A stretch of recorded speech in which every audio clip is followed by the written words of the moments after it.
Well, thank you. Late afternoon, everyone's mind, at least mine, is turned to consuming ethyl alcohol. So I'll try to keep you awake. I don't think I've heard anyone else say this, so I will. This month, August, is the 105th anniversary of Samuel Griffith's death. So I thought, as the Samuel Griffith Society, I should say that. And look, I'd like to start with an acknowledgement. I'd like to acknowledge, and I mean this serious, I'd like to acknowledge all the people who spoke up against the 2+ years of COVID lockdown thuggery, made up out of thin air social distancing rules, the worst attacks on our civil liberties in centuries, and that's Jonathan Sumption's view as well as mine, the total abandonment of what previously had been the near religiously embraced notion of informed consent. I spent 8 years on the University Ethics Committee, and that's all anyone ever talked about until COVID. The fear-mongering, the handcuffing of pregnant women, the disastrous closing down of schools, which has seen, by the way, a precipitous drop in students' results, and it's not like we could afford it, because before COVID we were ranking behind Kazakhstan. So I'll have to explain stuff carefully to the students in the room. The scientifically dubious rules about masking, the inability to read and understand data, the canceling, censoring, and trying to fire people, including 3 of the world's 10 best epidemiologists, the ones who penned the Great Barrington Declaration, which in my view has been proven to be right down the line. We'll be waiting some time for Anders Tegnell of Sweden to get the Nobel Prize in Medicine, which he so clearly deserves.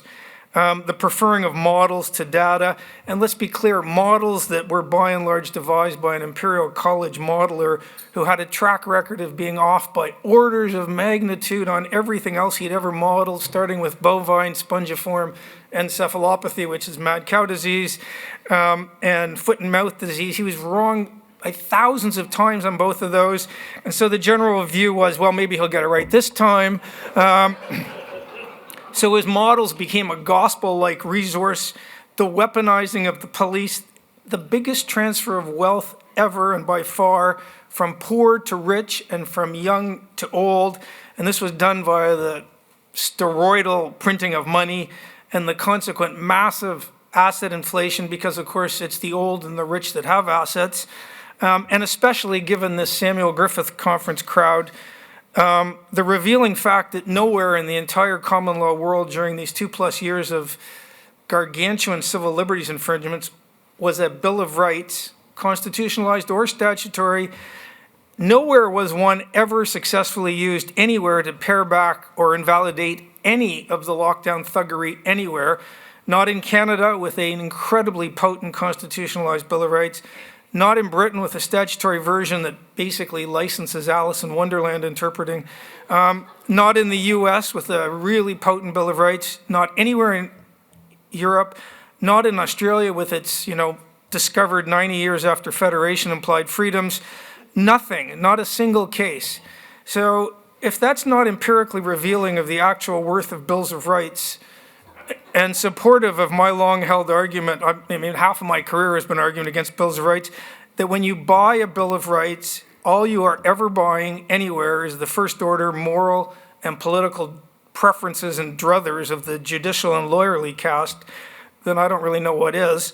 And by the way, this lawyerly and judicial caste was all in on lockdowns. I'm sure some of them were driving alone in cars with a mask on. That's a very complicated viral theory. On top of that, in addition to that, the empirical data, and there's lots of it if you want to ask later, shows us that lawyers and judges across the Anglosphere, as a class, obviously there are exceptions, are today noticeably to the political left of the median voter. At least the standard of deviation, maybe 2. Again, the young ones, I'll explain what a standard of deviation is later.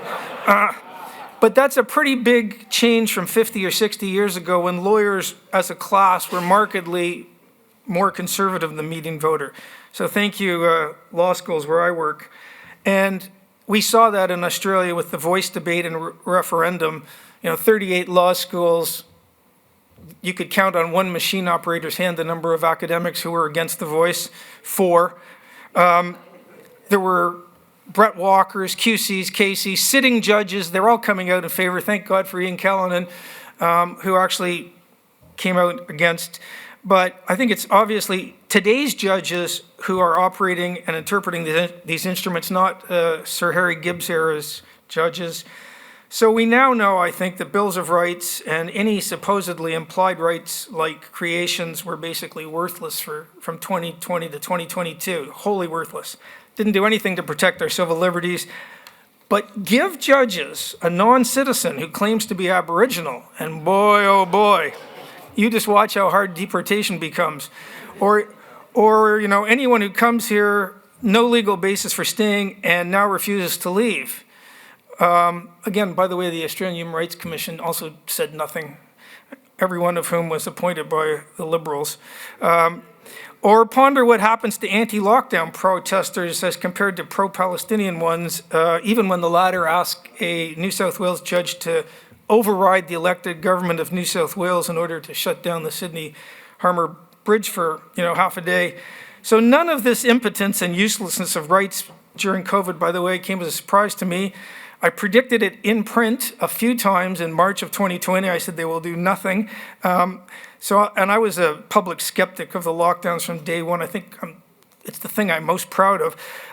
So I'll say it again. You buy a Bill of Rights, and all you're buying anywhere is the policy preferences of the top judges of the lawyerly caste, and they don't line up really with the public's views for lots of reasons. And so that makes judicial appointments crucially important, even if, as far as right of center parties go around the English-speaking world, it's only the Americans who really get this. We were talking earlier this morning about, Xavier was talking about the philosophy of, appointments if you're on the right side of politics. Well, the basic philosophy of the 9 years of the Liberal Party was when the retiring judge retires, let's replace him with his wife. And then you wait another appointment and you replace the person with a daughter.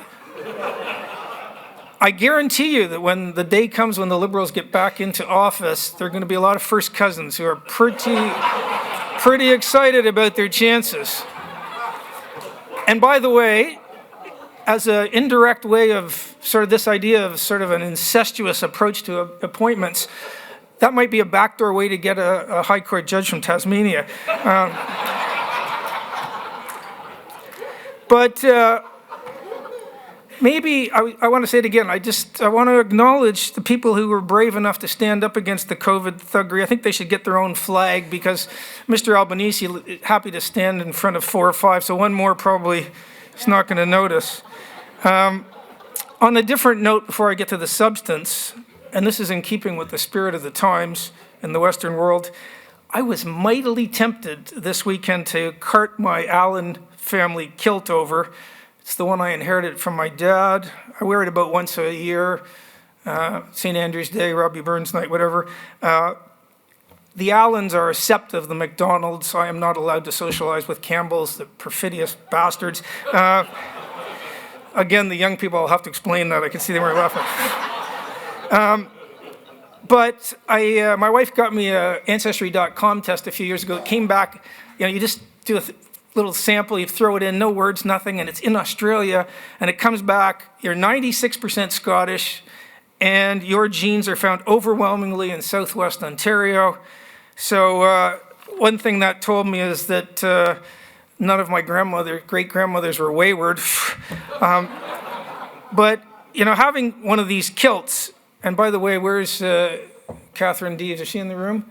Well, at any rate, they give men a bit of insight into the fact that women have to be a bit more careful with what they're doing with their legs. But I thought, I'll bring my kilt to the conference. I'm a board member of this great organization, and maybe I should help drag it into the sort of TikTok right on age. It's pretty undeniable. I think we all have to agree that a surprising number of men these days just unable to forego the chance to wear a skirt, play a bit of girls' netball. And so I thought in these progressive circles, which includes basically all of the lawyerly caste these days, this is not just tolerated, it's basically effusively applauded, and we all know that's right. So I could burnish the credentials of the Samuel Griffith Society, but I decided just to wear the tie. This is my family card. You know, these are all made up, these tartans, but they were made up a long time ago, 130 years ago, whatever.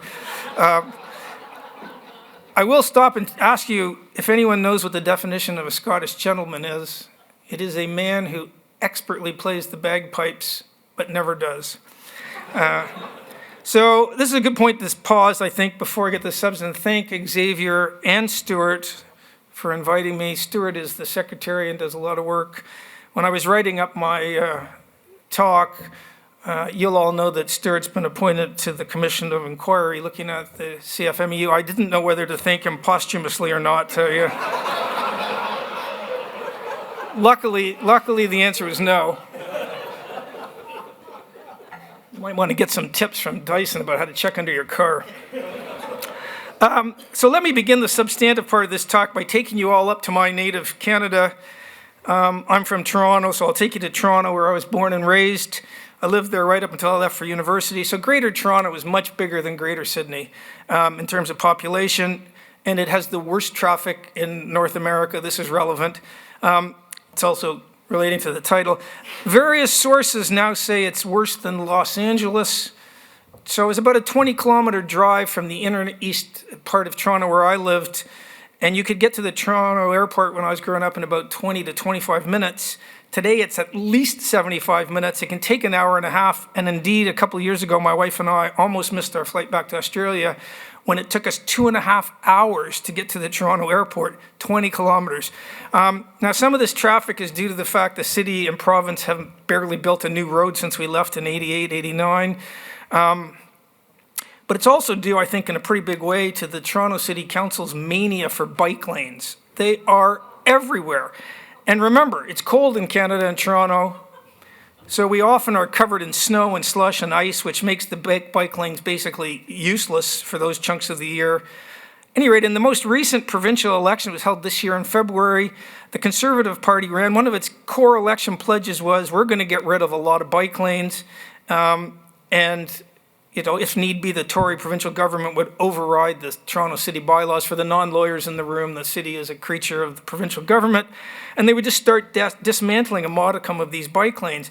So the Conservatives won a massive 80-seat majority.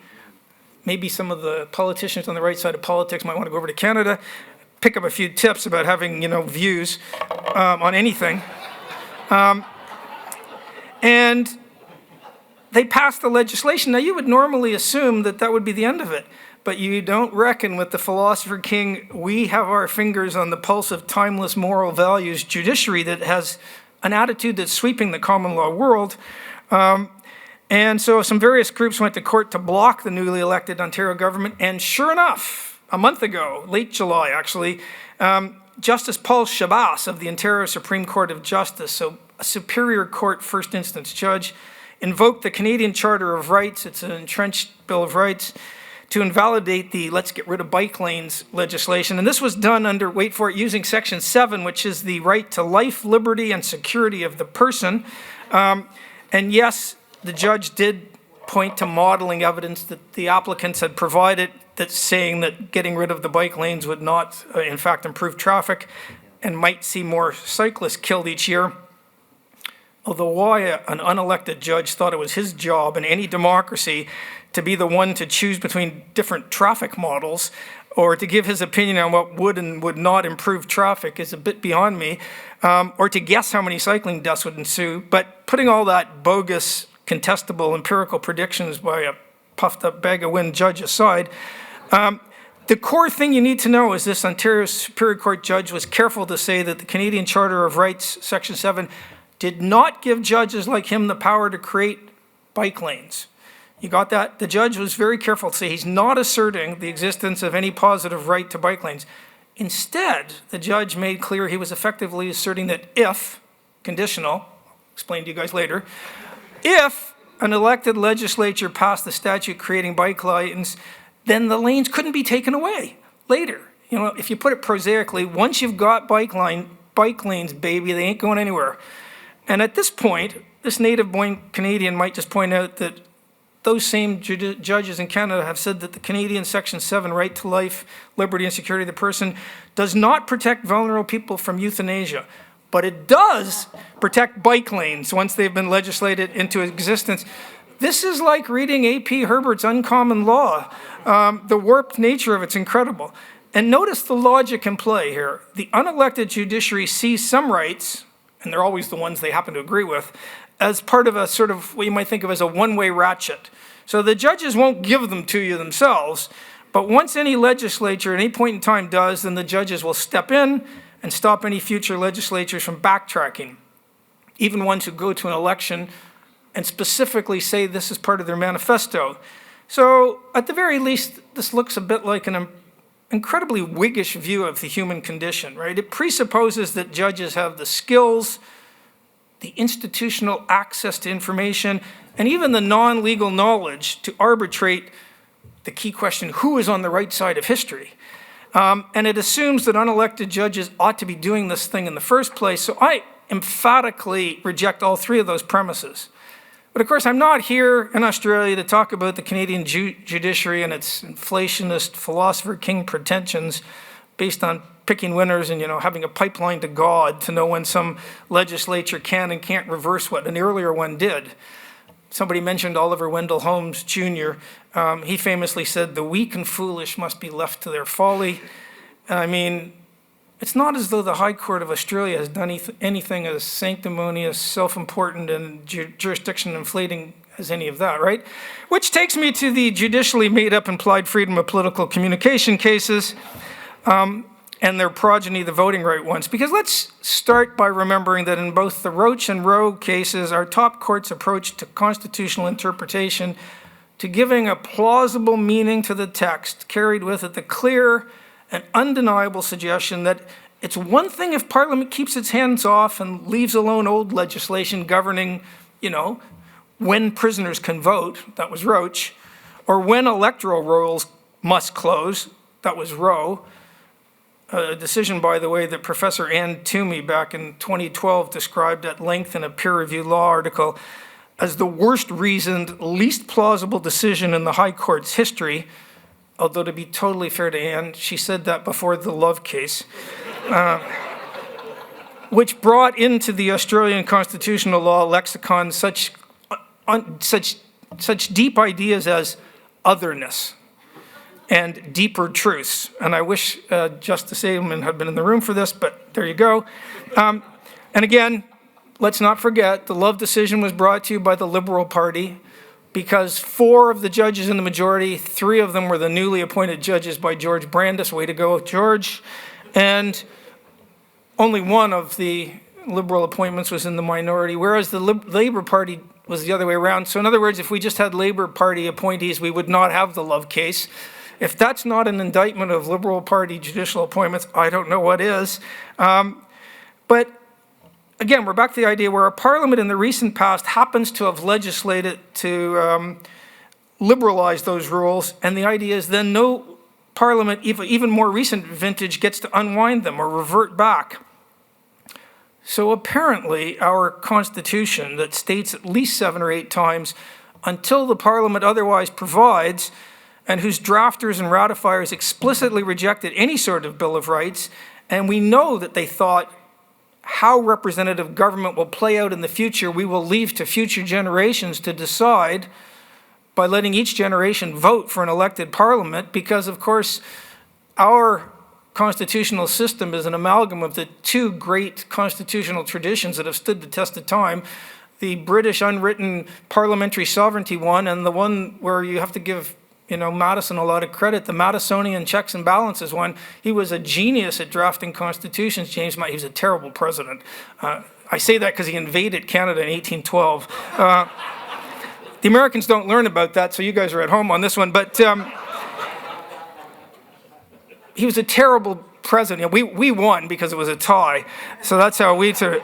But the Constitution that does that and has an explicit, we know that we put a big faith in parliamentary sovereignty. That Constitution, with its clear and heavy emphasis on big doses of parliamentary sovereignty, somehow it forbids any legislative backtracking or changing of minds by elected legislators. Or at least that's what the majority judges in Roach and Roe asserted. So who knew? Who knew there was this invisible democracy enervating constitutional principle or mandate or implicature, pick your favorite obfuscatory noun. Who knew this existed? Now, our High Court does not really deal in the language of timeless rights the way the Canadians do, you know, the timeless right to life that stops a bike lane but allows euthanasia.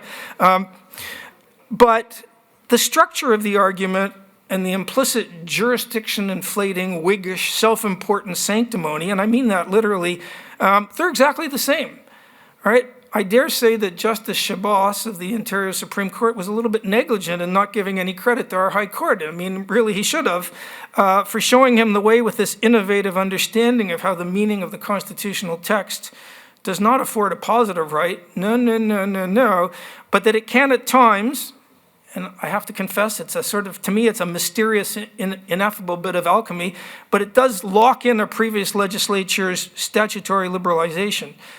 It does that provided the judges happen to like the political direction of travel. So if and only if these unelected top judges are inclined to believe the previous parliament's move was on the right side of history, everybody loves to say that, I'm on the right side of history, but the current parliament's recanting is not.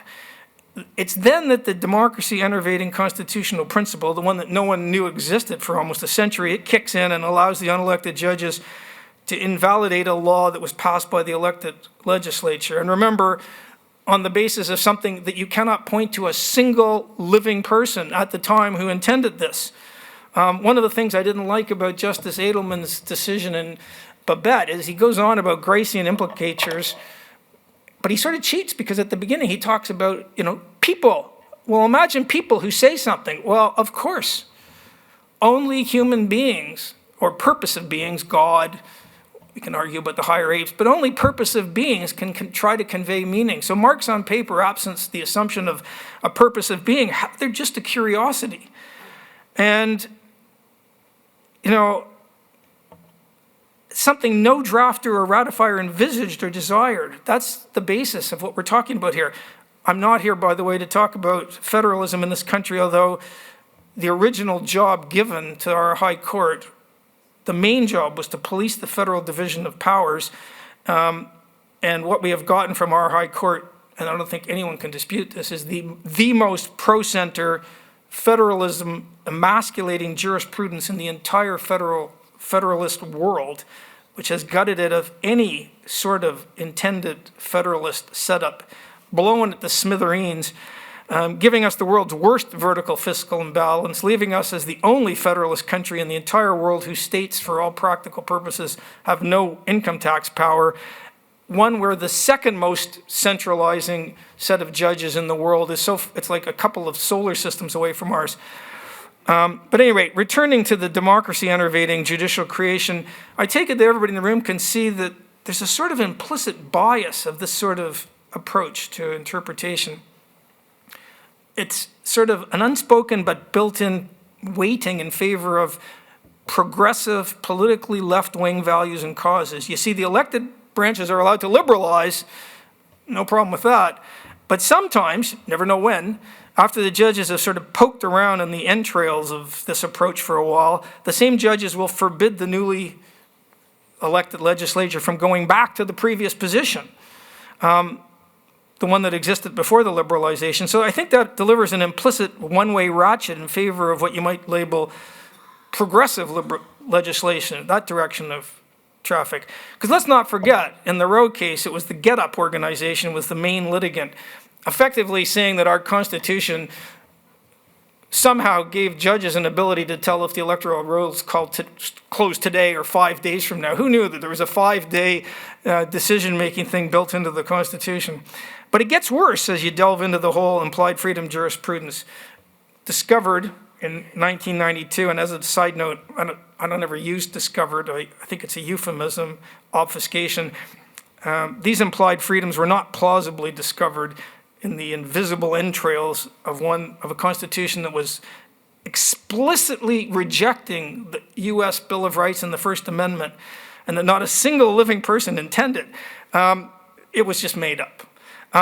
Again, only purpose of beings can convey meaning. Marks on paper, nothing, which is why literalism makes no sense as a purposive approach to as an approach to interpretation, right?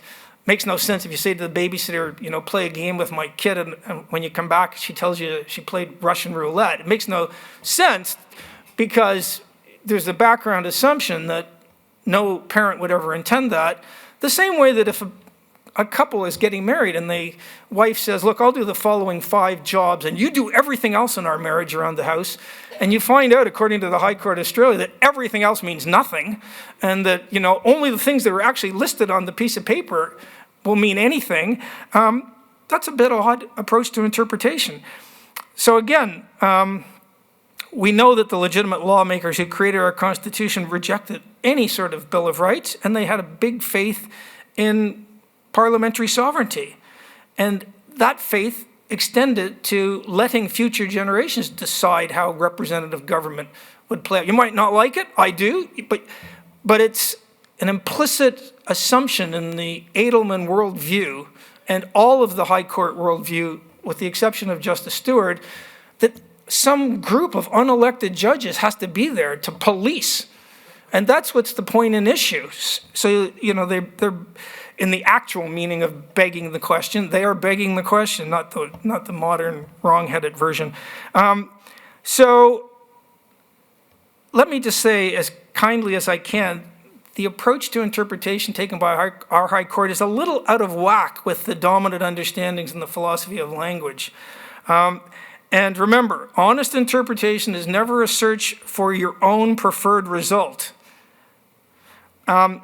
Now, at this point, for the non-lawyers in the room, you might wish to recall a bit of background history. These implied freedoms were judicially, let's say, unearthed in 1992. That's after 9 decades of being invisible. But more importantly, it was 4 years after the failed Section 128, 1988 constitutional referendum, which was aiming to insert a sort of short, entrenched Bill of Rights. And when I say it failed, I mean that the Australian voters rejected it massively. It did not get above 33% in any state, not even Victoria. I mean, if you can't get a progressive change through in Victoria, you got really big problems. Of course, many of the top judges back then, as with the voice referendum, were very much in favor of a constitutional change that would inevitably hand big social policy powers to, well, them. And they were bitterly disappointed with the referendum result, which makes it, I suppose, just a mere coincidence that only 4 years later, in 1992, a mild version of what the voters had recently rejected was so fortuitously judicially excavated, and I think it's in one of the all-time great acts of judicial archaeology known to the common law world. I won't bore you with the details, but I think if you go and look at the Chief Justice's 4-step, some people say 5-step chain of reasoning in the ACTV case, it starts with directly chosen by the people, which we know because our written constitution, not the Westminster parliamentary side of our constitution, but the written constitution side of it, we have the most American constitution in the world, right? Every time they were given a choice, they copied the Americans. A sensible thing to do. I mean, I come from Canada. You can't find a Canadian who thinks that bicameralism is a good idea. There's only really 3 countries with a really strong upper house. Us, the Americans, because we copied them, and Italy probably. Nobody in Canada is lobbying for upper house where you win an election and then you have to go and bargain with Jackie Lambie. I don't know why not. I mean, but they're not for some reason. But you go back and read his reasoning, and then try to defend it with a straight face, because I just think it's risible. And one of the things you'll notice is when the judges are being pushed by Justice Stewart, they always fall back on, well, it's stare decisis. It's been around for 30 years. That's not really a defense, I don't think, that the whole line of implied freedom cases from 1992 to today, with all the recasting, reshaping, reimagining, just does not rest on honest interpretation. So, although he's not in the room, I think we should take a second to congratulate Justice Stewart on calling this out in the Ravbar case. Where I don't agree with Justice Stewart is he seems to think that unless one of the parties asks them to overrule it, that he shouldn't overrule it, and I think that's wrong. I agree with a big group of American constitutional law scholars who want you to distinguish when it comes to stare decisis between common law and the interpretation of statutes, where stare decisis is a much more powerful notion, versus constitutional law. And you don't hear British writers about it because, of course, they have a parliamentary sovereignty system. It doesn't come up.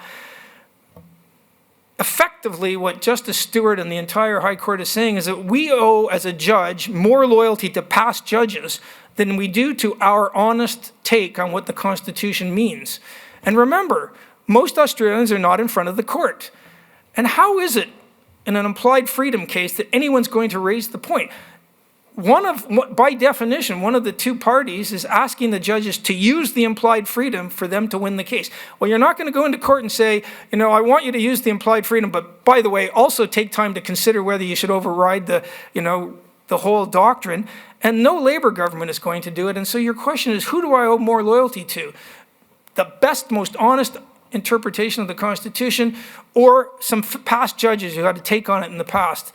And so I actually think that these Americans are, and by the way, this is one of the few times when I would disagree with Sir Harry Gibbs. Great judge, but he was terribly wrong in the Second Territory Senator's case. He effectively sided with the decision of a few judges from 5 years before that over his own honest understanding of the Constitution. And I think that's wrong, but it's me. I'm in a minority on just about everything. Just ask my wife. Which, by the way, we were talking about family law today, is my 40th wedding anniversary, and the reason that I'm still married is that I'm here in Perth and my wife's in Sydney. Who knew? I think my in-laws, just before we got married, probably would have given an under and over of about 2 years on how long our marriage would last. So let me turn to some empirical facts. Here's number one. In Canada, the Charter of Rights, Section 1, has a specific abridging provision, which, by the way, the Kiwis copied as Section 5 of their Statutory Bill of Rights. So in Canada, before they enumerate the various particular rights in the Charter of Rights, there's this abridging clause that starts off Section 1, and I'm quoting, "It guarantees the rights and freedoms set out in it, subject only to such reasonable limits prescribed by law as can be demonstrably justified in a free and democratic society." So in other words, you got the listed guaranteed rights, but in some situations, they might be infringed, and yet if the infringement is deemed, and of course, that's just the passive voice for a bunch of unelected judges deem them to be reasonable, the legislation will not be invalidated. So two-step process in Canada. You first consider the scope of the protected right and whether this litigated fact situation is covered by it, but that's not the end. Then you move on.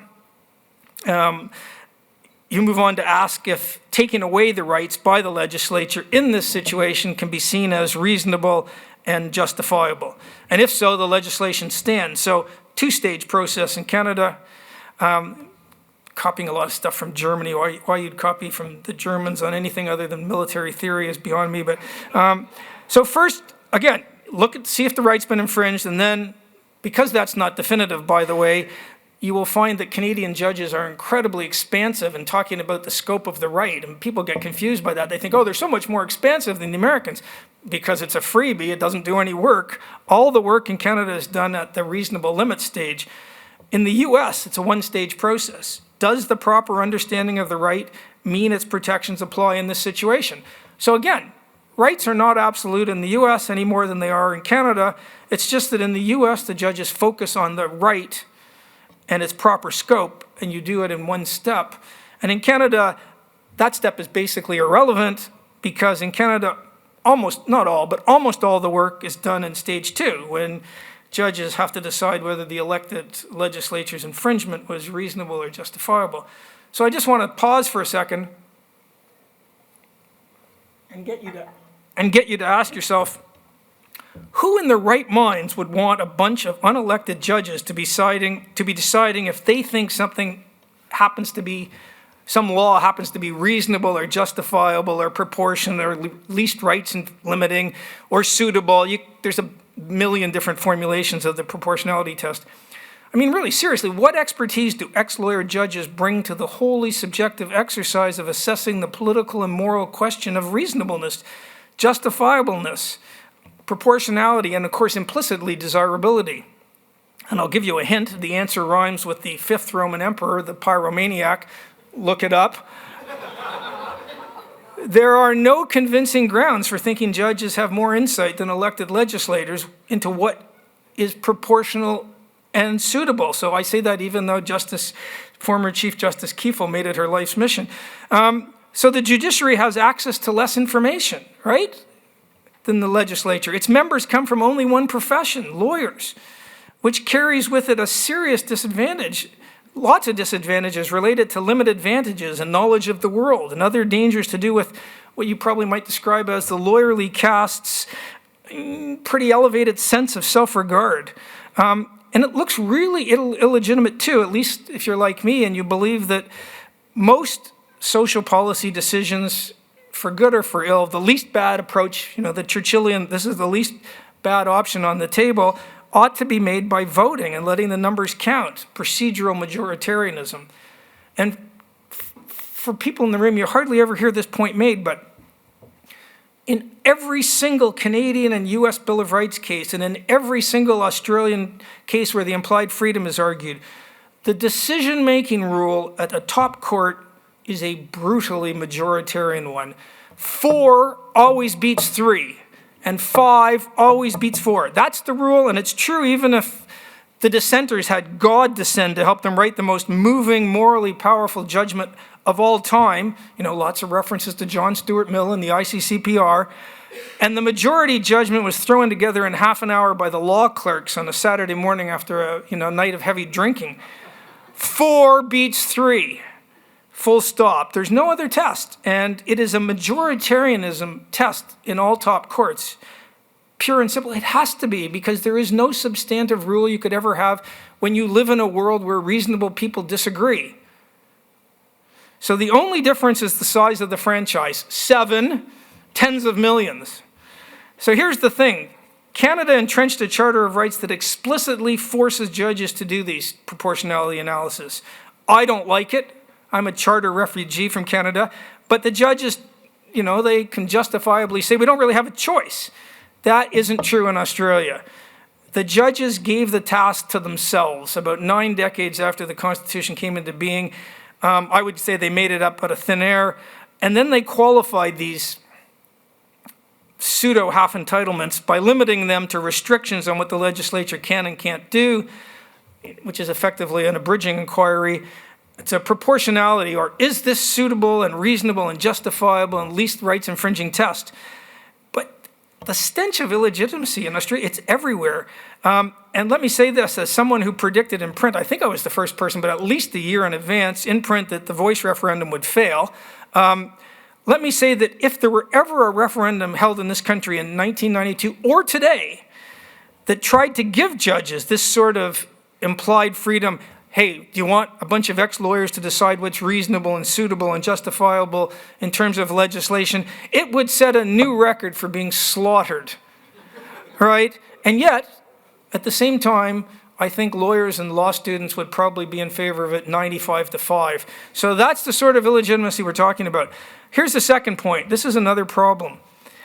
The implied freedom jurisprudence now has to be argued in court in virtually all constitutional law cases, not explicitly about federalism. So litigants have to pay $25,000 a day barristers for them to make these implied freedom arguments to the court. And as an aside, I realize that figure is a bit insulting to some of the better remunerated barristers in this room, so I'd like to apologize for downgrading the fee a bit. But no, look, those kind of litigation costs are good for a few people in this room, but they're not good for those paying the bill. And here's where it gets even better. Almost never is the implied freedom argument successful. Like under a dozen times in 33 years. And I'm counting the voting rights cases in that tally. So big costs. Law students spend half a year on it. The lawyerly caste and the legal academic, they love it. But it almost never actually is used to gainsay the elected parliament.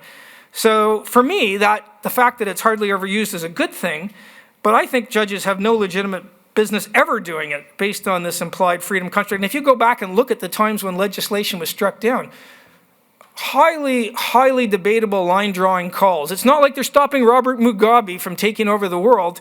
They're saying the electoral rolls have to close 4 days from now instead of today, or they pluck a figure out of the air for when prisoners can vote. And remember, in that Roach case, the argument is premised on this is what is required to live in a representative democracy. So if you stop prisoners for voting for the first 3 years they're in prison, you're not a representative democracy. And they decide that at the exact same time as John Key in New Zealand has, a year earlier, passed legislation to stop all prisoners from voting, meaning that according to our High Court, New Zealand is not a representative democracy. At the same time that David Cameron is fighting with the EU over prisoner voting. I mean, the level of moral self-regard is really staggering.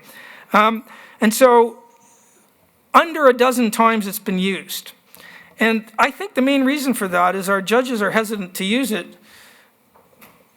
And I mean hesitant because in comparison to Canada, judges have put themselves into all social policy making.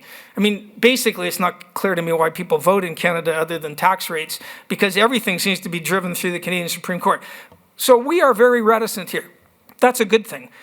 But I think one of the reasons the judges are reticent is because it's so patently illegitimate what they're doing. Nobody asked them to do abridging inquiries. They asked themselves. And that, makes it a bit harder. Now, when I'm in Canada, I usually go on to point out that the 1982 Constitution that Pierre Elliott Trudeau repatriated from Britain, well, he never put it to a referendum. He never put it to a referendum. He never took it to an election, right? He did ask the 10 Canadian premiers, and he eventually got 9 out of 10 of them to agree. Not Quebec, by the way. Quebec to this day has not agreed to the existing Canadian Constitution. But our Constitution can't plausibly be read as giving them this power. And as I said, again, you can't point to any actual living beings who seem to have intended this, which makes the sort of extensive Gracian claims that Justin Edelman was making a bit of a sleight of hand in my view. Point 3, here's another further point that's virtually never spoken about out loud, certainly not in polite company. When the statutes and statutory provisions are struck down under the implied freedom, in those 9 or 10 times, it is virtually always Liberal government legislation that it happens to. Nobody likes to talk about that. Yes, the ACTV case was Labour legislation, though interestingly, there is an analogous Canadian case under the incredibly potent Charter of Rights where the Supreme Court had no problem upholding a campaign finance law that looked very, very similar to the one here. It was limiting campaign spending. It was limiting the amount of television time parties could buy. And the Canadian Supreme Court said that is in keeping with, all of the enumerated rights. ACTV case said it's not in keeping with representative government. Who knew that judges might disagree the same way that humans disagree, the same way that voters disagree, and the same way that legislatures disagree? So it turns out that reasonableness and suitability and what is required by representative government is highly contestable. My point here, though, is to look at the empirical record. The implied freedom works to see Liberal, overwhelmingly Liberal, as opposed to Labour legislation, invalidated, far beyond any expected statistical split. In Canada, you have to do a first degree before you do law or medicine, and my first degree is in math.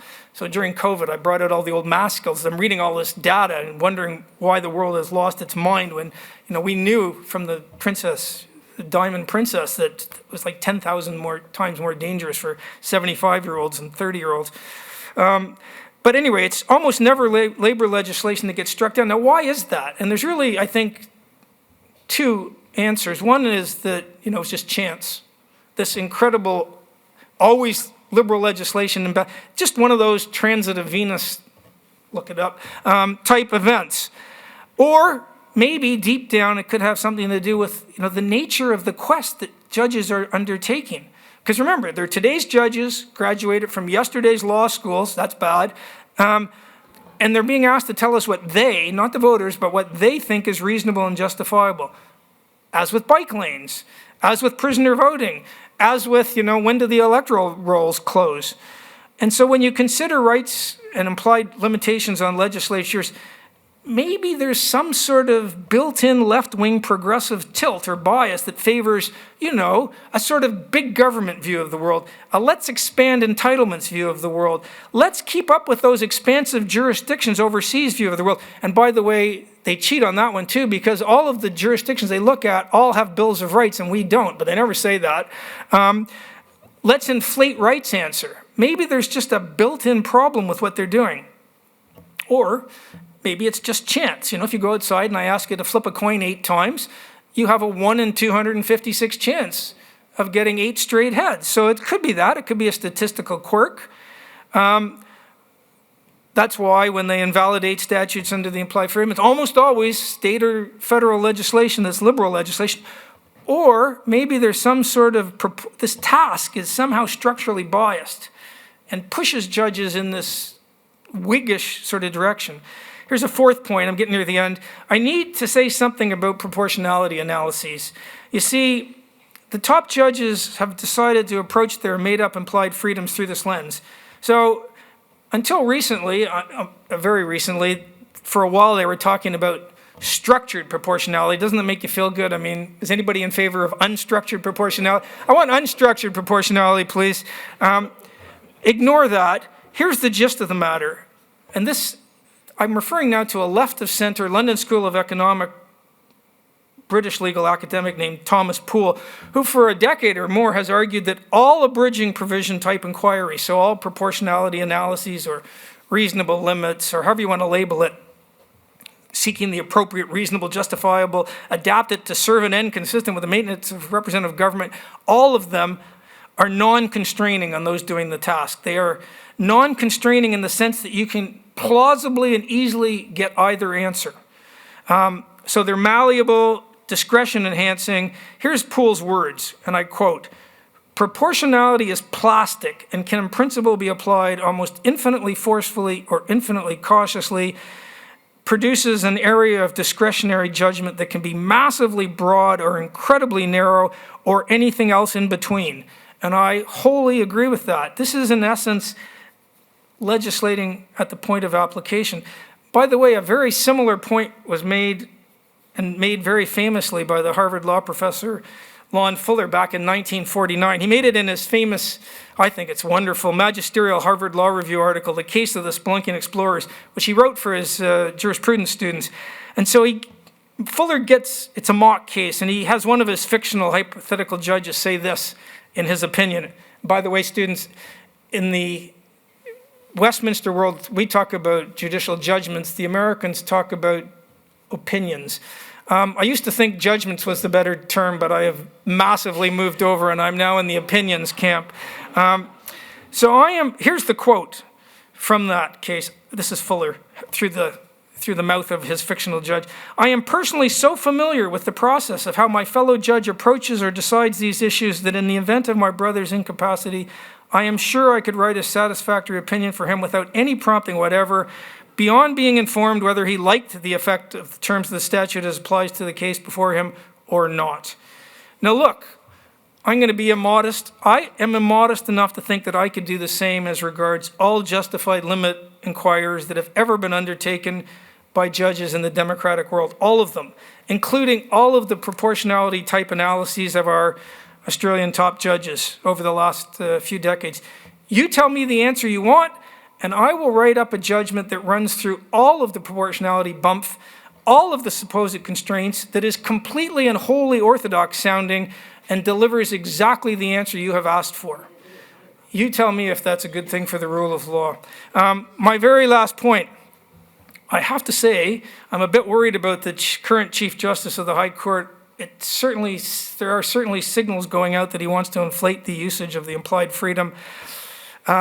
Maybe that's just my reading. I don't like it. I think Justice Adelman's trying to limiting that. But the problem is once you sell the pass, it's pretty hard to build a new pass somewhere back there. So let me finish today finally by saying one last thing about my friend Ian Callanan. I don't know where he is. Is he in the room somewhere? Yes, great. A great judge, a great man. Lucky that he's a friend. his wife is nicer than he is, but I think we can all the men in the room can say that.